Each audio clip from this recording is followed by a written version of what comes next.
Hi there, my name is Chris Merritt. I'm going to do a presentation on black hole quasars. A little bit about myself: I'm an electrical engineering student, and I'm in PH1600 as well as probably the other viewers here. Let's move on. Let's see, what is a quasar? Well, according to livescience.com, a quasar is a quasi-stellar radio source. That was first discovered in the 1960s by measuring their strong radio emissions. Well, I don't know if any of you know anything about quasars, but that was actually a fluke discovery because quasars actually submit very little radio emission.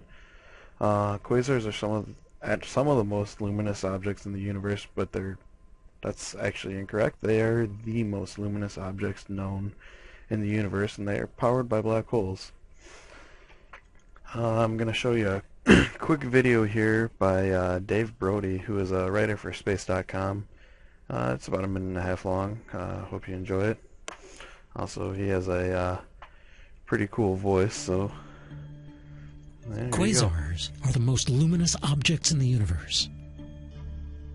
Now, astronomers using the European Southern Observatory have found a quasar that's more than 5 times more powerful than any previously seen.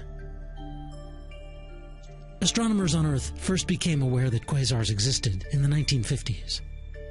Back then, the term quasar meant quasi-stellar radio source because they looked like very bright points on the sky at radio frequencies. Now, we've come to understand that they are actually gargantuan sprays of matter and energy powered by supermassive black holes in the centers of young galaxies. Wait, I hear you say, don't black holes suck matter in? Well, sure they do, but as they do, they tend to shred that matter apart, spinning it up, forcing it outward at very high speeds. Researchers have cataloged more than 200,000 of these objects. The very nearest one is more than 600 million light-years away from Earth, and most are at least 3 billion light-years back in space-time. But this discovery is the first to confirm the theorists' predictions that these cosmic blowtorches could truly be this hot and this bright. For Space.com, I'm Dave Brody. Space.com.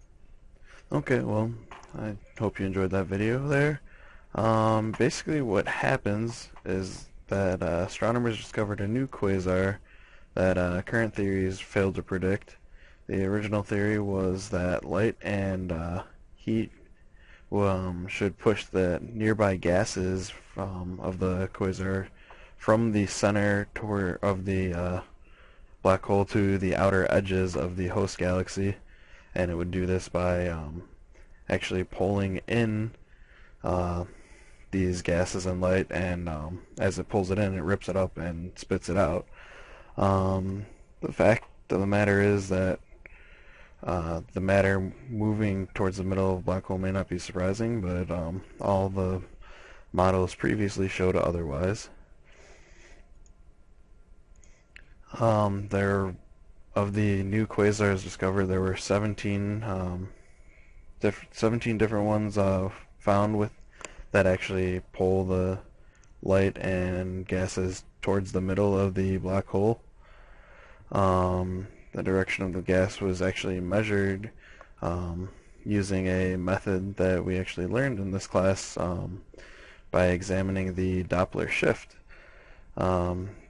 Basically, the astronomers watched the wavelengths and were able to discover that the gases were moving towards the center of the black hole. Basically, as of right now, what we know is really not that much. The new discovery shows us that there's so much to the universe that is unknown. Sometimes we know things to be true, and one day there's a new discovery, and that what we thought was fact is no longer. Quasars are some of the most fascinating objects in the universe to me, and we just don't know enough about them. In fact, we don't know much about space in general, and that's what makes astronomy such a cool topic to talk about. Here's some of the references that I used.